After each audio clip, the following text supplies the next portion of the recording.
India voice, आपकी सोच, आपकी आवाज। सीधे रुख करते हैं इस समय उत्तर प्रदेश का सहारनपुर का, जहां पर मुख्यमंत्री योगी आदित्यनाथ की मौजूदगी है। क्या कुछ कह रहे हैं बताते हैं। एक कांग्रेस की सरकार के समय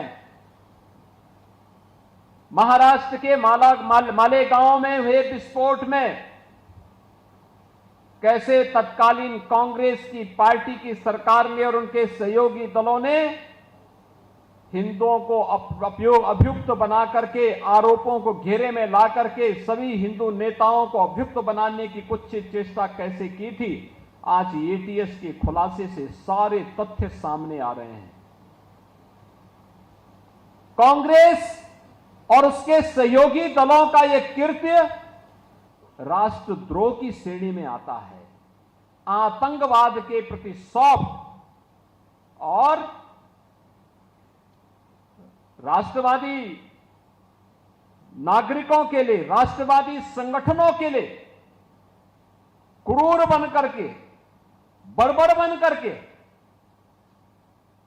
उनको पूरी तरह समाप्त करने की कुत्सित चेष्टा एक आतंकी कृत्य है। और कांग्रेस का यह कृत्य देश के खिलाफ एक अपराध था। ये लोग एक तरफ आतंकवादियों को क्लीन चिट देते हैं, देश पर हमला करने वालों को क्लीन चिट देते हैं, और दूसरी तरफ देश की सुरक्षा के प्रति प्रतिबद्ध सेना के पराक्रम पर प्रश्न चिन्ह खड़ा करते हैं। सुरक्षा बलों के जवानों के पराक्रम और शौर्य पर प्रश्न चिन्ह खड़ा करते हैं। राष्ट्रीय सुरक्षा में सेंध लगाने का कुत्सित प्रयास करते हैं। और इसलिए इन लोगों को विरासत की चिंता नहीं थी। विरासत की चिंता होती तो कांग्रेस अपने समय में, जब कांग्रेस को समाजवादी पार्टी समर्थन करती थी, तब कांग्रेस ने अपने समय में राम सेतु को तोड़ने का निर्णय लिया था। उच्चतम न्यायालय में जो शपथ पत्र दाखिल किया था, उस समय कहा था कि राम और कृष्ण हुए ही नहीं, राम और कृष्ण हुए ही नहीं, उन्हें मिथक माना था। इन लोगों से विरासत की, संरक्षण की उम्मीद की नहीं जा सकती। मां शाकंभरी का कॉरिडोर ये बनाएंगे, काशी विश्वनाथ धाम बनाने का कार्य ये लोग करेंगे, अयोध्या में राम मंदिर के निर्माण के लिए ये लोग कुछ प्रयास करेंगे, या महाकुंभ का भव्य और दिव्य आयोजन ये लोग कर पाएंगे, इसकी कल्पना भी नहीं की जा सकती थी और उन्होंने किया भी नहीं। तो इनको विरासत पर कहने का कोई अधिकार भी नहीं है।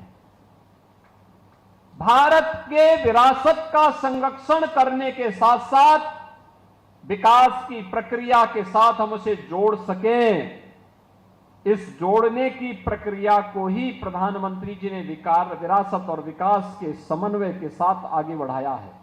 और पिछले 11 वर्ष में एक नए भारत का दर्शन हम सबको करने को मिल रहा है। एक नया भारत जो भारत और भारतीयता पर गौरव की अनुभूति करता है, भारत के प्रतीकों का सम्मान करता है, भारत के ऋषि मुनियों की उस परंपरा का, अपने पूर्वजों के उस गौरवशाली परंपरा के संरक्षण के लिए पूरी प्रतिबद्धता के साथ कार्य करता है। आज पूरे देश के अंदर यह हम सबको देखने को मिल रहा है। काशी में काशी विश्वनाथ धाम हो, अयोध्या में श्री राम जन्मभूमि पर 500 वर्षों के बाद रामलीला का भव्य मंदिर के निर्माण का कार्य हो, महाकुंभ का भव्य और दिव्य आयोजन का कार्य हो, सुख तीर्थ के पुनरुद्धार का कार्य हो, हस्तिनापुर में वहां के पुरातात्विक महाभारत कालीन उन सभी अवशेषों के संरक्षण का कार्य हो, या फिर सहारनपुर में माता शाकंभरी के मंदिर के कॉरिडोर के विकास के साथ साथ वहां पर बेहतर कनेक्टिविटी देने के कार्य को आगे बढ़ाने के लिए इस सरकार के द्वारा उसी विरासत को संरक्षित करने का जहां अभियान चल रहा है, वहीं स्मार्ट सिटी मिशन के अंतर्गत प्रधानमंत्री जी के विजन को जमीनी धरातल पर उतारने के लिए भी शहर हमारा है। एक नागरिक के रूप में मैं भी अपने दायित्व का निर्वहन करूंगा।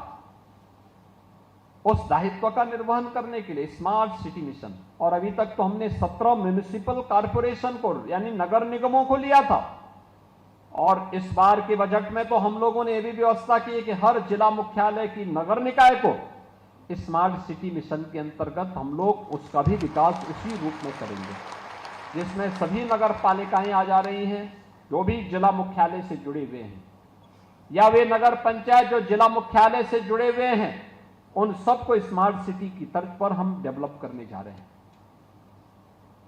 स्मार्ट सिटी के इस कार्य को आज हमने यहां पे देखा है, पिछली बार स्मार्ट रोड के माध्यम से, और आज यहां पे जहार वीर गोगा के बारे में कहते हैं कि लगभग 900 वर्ष पहले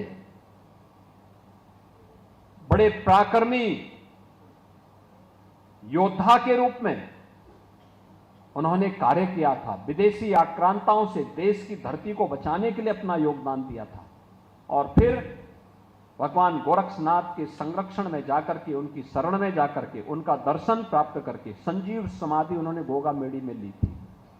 लाखों की संख्या में भादौ मास में श्रद्धालु वहां जाकर के उनके दर्शन करता है, और आज मुझे यहां पर आकर के उनके पावन स्थल को देखने का सौभाग्य प्राप्त हुआ। बड़ा अच्छा स्थान बनाया गया है, सुंदरीकरण करके स्मार्ट सिटी मिशन के अंतर्गत कैसे कार्य होता है, ये भी मुझे यहां पर देखने का अवसर प्राप्त हुआ है। बहनों और भाइयों, आज सरकार जिस दिशा में कार्य कर रही है, यहां पे विश्वविद्यालय बन गया है, कॉरिडोर का निर्माण युद्ध स्तर पर आगे चल रहा है, स्पोर्ट्स कॉलेज का भी निर्माण हो रहा है।